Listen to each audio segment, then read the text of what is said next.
Maybe if you're like me, you're getting a little tired of all the political ads on TV.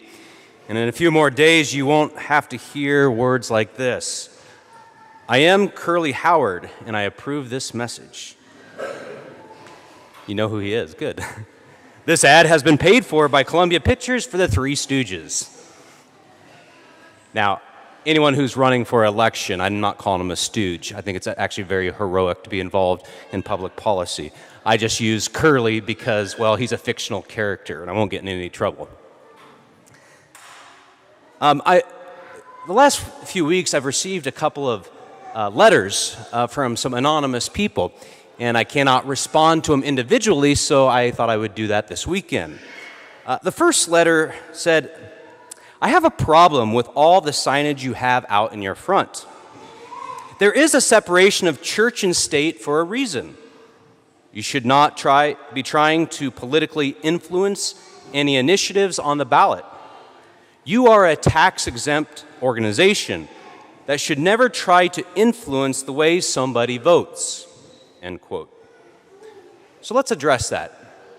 The First Amendment of our U.S. Constitution states, Congress shall make no law respecting an establishment of religion or prohibiting free exercise thereof.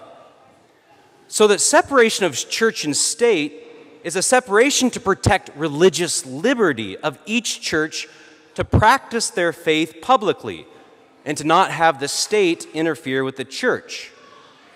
So those signs actually exercise our First Amendment right. The second point he brings up about the IRS code, which states that a 501c3 organization cannot endorse political parties nor candidates, but it does allow to participate in public policy. As it says, and I quote, Section 501c3 organizations may take positions on public policy issues. The second letter I received said this, and I quote, I don't appreciate mixing religion and politics when I attend Mass. I found this literature on my car Sunday after Mass, and I'm frankly shocked by St. Peter's Parish endorsements.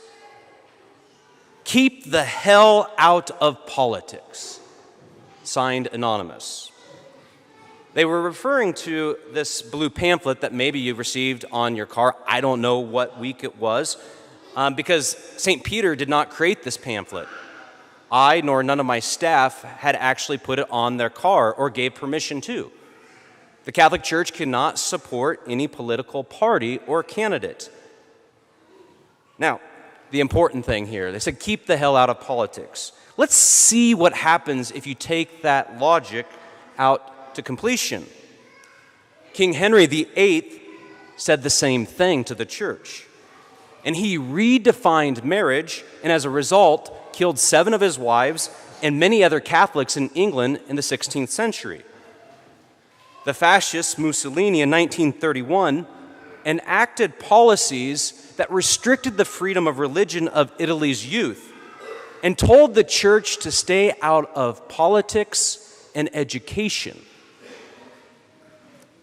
Adolf Hitler in Nazi Germany threatened the church to stay out of his way and to turn a blind eye as he slaughtered millions of human life. He basically told the church to stay the hell out of politics. These examples are what is known to us as statology. Statology is a pagan worship of the state. Too often, we choose a candidate or follow political party lines based on who we think is going to save us. They're going to be our God. But no state, party, or candidate can save us. Only God saves. And so this is a reminder to you and I. We are first children of God. Secondly, Americans. And third, whatever political party, if you have one, as affiliation. Pope Benedict said this, the church cannot and must not remain on the sidelines in the fight for justice, in the ordering of a just society. In a just society, there is no left nor right. There's only up or down. A society dedicated to the kingdom of heaven or the pits of hell. So yes, I am trying to keep hell out of politics. Brothers and sisters, we need to be guided more by our conscience than our attachment to the state or political parties or candidates. It's not my place to tell you who to vote for, but it is my place as your pastor to inform you of Catholic social teachings to aid your conscience when voting. Forming our conscience goes way beyond casting one's vote. Conscience guides us to choose to do good and avoid evil in everyday living in our society. So be forewarned, I'm an equal opportunity challenger. These 4 principles should challenge all of us. And the 4 principles of Catholic social teaching are this. The first, the dignity of human life. All life is sacred and made in the image and likeness of God. We know that there are intrinsic evils in our society that destroy human life: genocide, abortion, euthanasia. And so as Catholics, we must uphold the dignity of human life, which is the first of all the Catholic social teachings. The second is the principle of subsidiarity, which basically says, hey, if you can do it on a local level, you should not allow the higher authorities to control you. The principle of subsidiarity says if the family can do it, let the state not interfere. And if the state can do it, let not the national government interfere. The principle of subsidiarity basically says we want lower government. The third principle of Catholic social teaching is the principle of the common good, which means that all people deserve the basic needs to live: food, education, housing, the dignity of worker, a just wage, freedom of religion, and a clean environment. The fourth principle of Catholic social teaching is the principle of solidarity, or as the Church calls it, the preferential option for the poor. This means that we must promote peace in our world. We must assist immigrants and refugees, aid those who are being persecuted in other countries. And so we see that one political side of the aisle may be better with 2 of these issues or principles, and the other side of the political aisle is better with the other 2. And so the Church is actually the bridge between these 2 extremes. So, how do we apply the Catholic social teachings to voting? We must not be persuaded by empty rhetoric or a biased media, slogans, or even the worst, ad hominem attacks, the attacking of a person. We must use our prudence.